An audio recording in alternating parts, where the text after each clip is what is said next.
Le DAF Fresh Morning, c'est 104.5 tonnes de bonne humeur. Tous les matins sur Urban FM. Sur les 104.5 Urban FM, la station urbaine avec Mosley. Mosley, bonjour. Bonjour Dafresh, bonjour tout le monde. Bonjour René Ruth Fallon, Elvis. Comment tu as passé le week-end? Il était bien dans l'ensemble. Quand tu dis il était bien, tu as fait quoi? Dans l'ensemble, pas dans l'ensemble, dans les détails. J'étais avec des amis. J'étais avec des amis, j'ai travaillé le dimanche. J'ai également eu à suivre les matchs, comme tout le monde en fait. Mais c'était bien. Est-ce qu'il y a quelque chose de particulier dans l'actualité internationale, l'actualité nationale? L'actualité nationale, on peut dire oui, on peut dire non. Il y a un primate qui a semé la terreur. Ouais, c'est une question essentielle. En rire, ça ne veut pas dire qu'on minimise ce qui a été mis en exergue par les médias, notamment le site lesgabonais.com. Il s'agit évidemment de revenir sur cette histoire de conflit homme-femme. Vous savez que ça a été un moment quand même assez particulier dans notre pays ces dernières années où on a vu beaucoup de situations, d'ailleurs même... En fin d'année dernière, on a eu beaucoup de situations où on va dire quoi, la capacité des animaux aujourd'hui à venir proche des villages ou encore déambuler dans certaines villes comme à Gamba. Qu'est-ce qui peut provoquer ça? Est-ce que c'est les populations qui vont dans leur environnement ou bien c'est eux qui viennent dans l'environnement des populations? Alors, il y a une première situation aujourd'hui. C'est pas aujourd'hui qu'on vit avec les animaux. Non. Sauf que par le passé... Pourquoi c'est maintenant devenu un conflit? Ça veut comme si on a l'impression que les animaux nous attaquent ou bien les animaux se sentent attaqués par nous. Bon, Nous, on était au village, on voyait les gazelles traverser le village. Oui, des fois, j'avoue. Des hérissons. Les hérissons, les gazelles, les antilopes. Oui. La première fois que j'ai vu l'antilope, c'est ce qu'on appelle saut. Oui, moi aussi. Ça venait au village. Oui. Ça passait... à des endroits où souvent il n'y a pas de maison, mais on non, les même voyait. en pleine cour. Vous êtes assis en train de jouer on appelle ça le truc de caillou là. Tu vois seulement l'antilope qui... Tu es fan, toi. Le songo, tu veux dire. Oui, non, c'est vrai que... Non, le songo, c'était pour les grands. Je sais pas, nous, on avait un petit jeu de oui, caillou. je vois, les 5 pierres qu'on lançait. Ouais, lance-pierre, je ne sais pas comment on appelait ça. Bon, voilà. Le songo, c'est pour les grands. Oui, non, ce qu'il faut dire, c'est que... Pourquoi c'est devenu une affaire de conflit alors qu'on a toujours vécu avec les animaux? C'est tout l'ambition aujourd'hui de ceux qui sont chargés de ces questions en matière de préservation de l'environnement. Comment trouver le juste milieu entre la protection des populations, sinon la préservation de la sécurité des populations, mais également la protection des animaux. Parce que simplement, on se retrouve dans une situation où, par rapport aux années antérieures, vous savez que nos grands-parents avaient une façon spéciale de s'organiser, du moins nos ancêtres avaient une façon spéciale de s'organiser.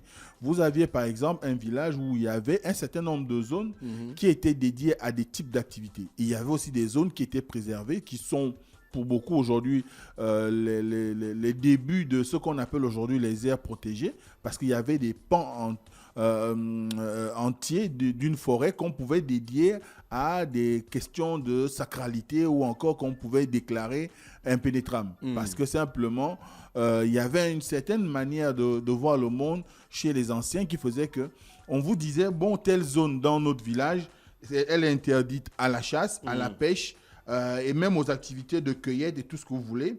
Et à partir de cet instant, vous aviez l'obligation de ne pas, du moins, enfreindre l'interdiction pour permettre à ce que peut-être on soit dans une situation où il y ait les populations en termes de faune et de flore puissent pouvoir se régénérer et pouvoir créer un environnement qui soit peut-être dans des années à venir capable de pouvoir nourrir tout le monde. Et c'était des mécanismes de régulation. Or, aujourd'hui, on a certes des politiques environnementales qui vont dans le sens de promouvoir la bonne cohabitation ou la cohabitation intelligente entre la faune et les populations, sinon entre les hommes et les animaux. Mais il n'empêche qu'aujourd'hui, il y a une forte pression anthropique. Donc, les hommes ont énormément d'activités aujourd'hui qui font qu'au fur et à mesure qu'on exploite, par exemple, les ressources naturelles, ça peut être le bois, ça peut être les richesses minières, et cela empiète sur l'espace de vie des animaux. Ça peut être le pétrole, comme à ça Rabi Konga. Ça peut être le pétrole. Ils ont ouvert la forêt pour chercher le pétrole. C'est normal que les animaux Exactement. Se balader dans la ville. Parce que, exactement, il faut bien que l'animal trouve un endroit où manger, un endroit où dormir, parce qu'il faut savoir que les animaux ont des espèces de routines qui font que ils ont des endroits spécifiques où ils migrent à une période X pour trouver à manger. Il y a des endroits spécifiques où ils vont dormir à un moment Y. Et dès cet instant, si vous arrivez sur cet habitat et que vous retrouvez des richesses en déforestant, en détruisant cet écosystème, eh bien, l'animal ne trouve plus ses repères.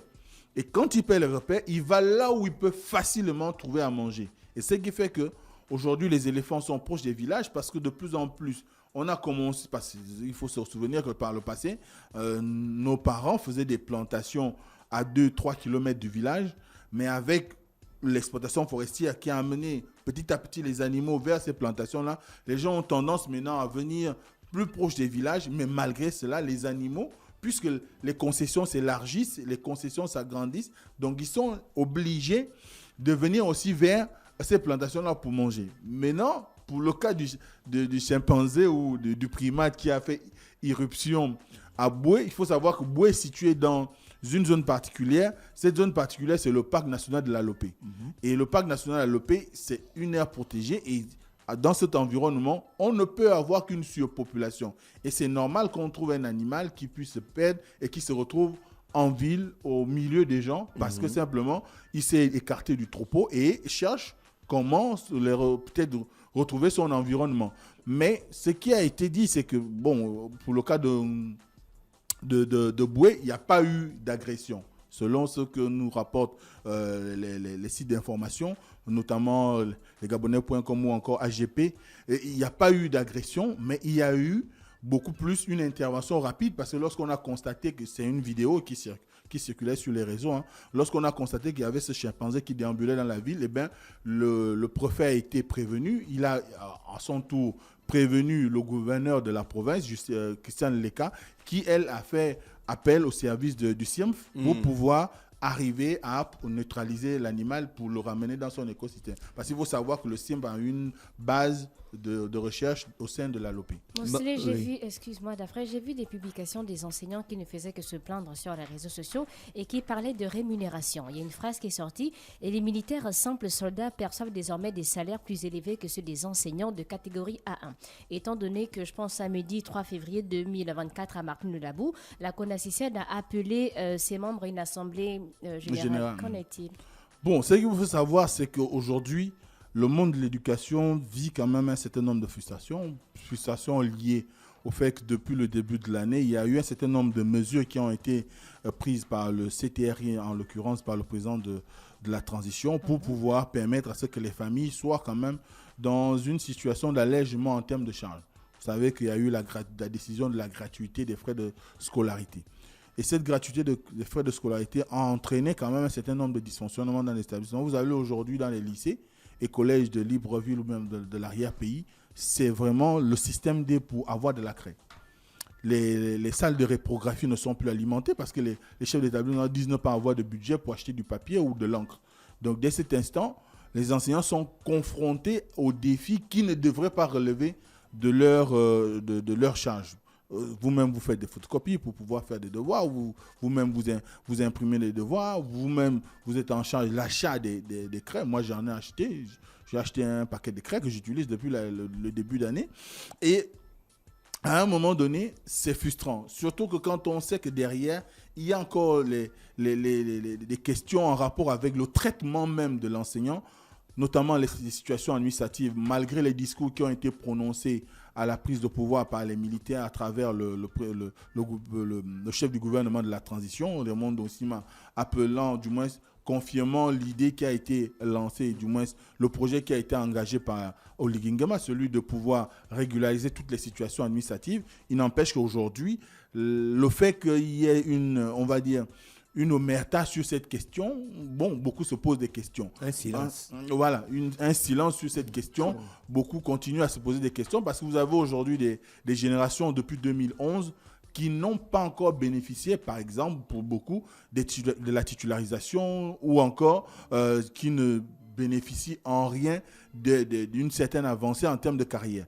Par la suite, vous avez la question de la prime de spécialité qui avait été engagée il y a près de 20 ans, mais qui n'a jamais été mise en exécution. Ça aussi, c'est une revendication. Vous avez la prime d'éloignement, parce que vous avez ceux qui sont à Libreville, mais il y a des enseignants qui se retrouvent à Mimongo, coupé du reste du Gabon. Parfois, on n'a même pas de possibilité pour rallier Mouila ou encore à Ibunji.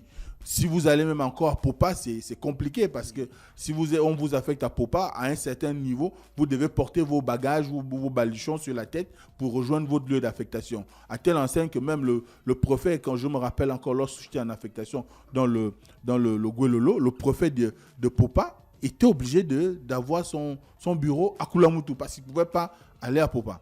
Donc, dès cet instant, il y a que l'enseignant estime qu'aujourd'hui, il est le maltraité de la fonction publique. En plus, quand vous regardez ce qui a été fait dernièrement avec la distribution des moyens roulants, aucun établissement n'a reçu un véhicule. Et pourtant, par exemple, les chefs d'établissement sont considérés comme des responsables administratifs de premier plan, comme les autres dans l'administration centrale. Donc, il y a besoin que ces administrateurs centraux soient considérés. Lorsqu'on décide, par exemple, de donner des véhicules aux administrations, on doit pouvoir les prendre en compte. Mais aucun établissement, je redis, aucun établissement, que ça soit à Libreville ou à l'intérieur du pays, n'a bénéficié d'une dotation en matériel roulant. Mais on voit des chefs de service, d'un certain nombre de ministères qui bénéficient aujourd'hui des avantages qui forcément ne contribuent pas à l'ensemble de la communauté. Ensuite, il y a que, avec l'annonce de la prime du coup d'État, ou du coup de la libération, les enseignants estiment que c'est une augmentation de salaire qui a été faite aux agents des forces de défense et de sécurité. Et dès cet instant, eux qui sont au quotidien engagés pour la formation de la jeunesse ne bénéficient pas d'un retour. Quand on sait quel est aujourd'hui le niveau d'inflation dans notre pays, on ne calcule même plus. Je me rappelle qu'en 2021, on parlait d'à peu près 22%. Aujourd'hui, on ne sait plus à quelle hauteur sommes-nous au niveau de l'inflation. Donc, dès cet instant, il est nécessaire aujourd'hui qu'on arrive à utiliser les mécanismes qui permettent à ce que lorsqu'il y a une situation comme celle que nous vivons avec l'augmentation des prix des produits de consommation, et bien qu'on puisse indexer l'inflation au salaire. Et cela permettrait de pouvoir être dans une situation d'équité, d'équité, et cela va éviter qu'il y ait des frustrations au sein des agents publics. Parce que malgré tout, qu'ils soient militaires ou pas, les forces de défense et de sécurité restent des agents de l'État. Donc, ils ne peuvent pas bénéficier des primes particulières alors que l'ensemble des agents publics n'en bénéficient pas. Et dès cet instant, c'est ce qui aujourd'hui fait qu'il y a comme ça un certain nombre de discours qui sont mis en exergue dans les réseaux sociaux pour attirer l'attention, parce qu'il faut savoir quand même qu'il y a une certaine accalmie dans le secteur éducation depuis à peu près 2 ans et demi, parce que simplement il y a une volonté manifeste aussi bien des syndicats, donc partenaires sociaux de l'éducation, mais également les enseignants qui sont la base de ces syndicats-là, pour pouvoir donner la possibilité au ministère de régler les problèmes inhérents à l'éducation. Et vous avez également, je termine par là, puisque c'est une question importante, le fait qu'aujourd'hui, les enseignants ont comme l'impression qu'il y a de la surenchère lorsqu'il s'agit, par exemple, du paiement des vacations. On a payé, quand on paye les primes aux agents du ministère des Finances ou de la douane et consorts, jamais on ne fait de communiqué pour dire on est en train de vous payer vos primes. Mais lorsqu'on paye les vacations aux enseignants, on a vu par exemple pour le bac au mois de décembre, il devait se passer quelques jours après, on devait assister au paiement des vacations du BPC. Eh bien, il y a toujours des communications comme pour dire que les enseignants sont des enfants chéris. Or, en réalité, si vous allez dans les lycées et collèges, l'enseignant a même du mal à aller faire miction lorsqu'il est en situation de classe parce qu'il n'y a pas de disposition en la matière. Merci. Donc, dès cet instant, c'est l'environnement aujourd'hui qui crée ces frustrations et ces commentaires que tu as enregistrés. Merci, Mosley, avec nous ce matin sur les 104.5 Urban FM, la station Urban. On se retrouve demain à 7h. Voici l'horoscope des auditeurs.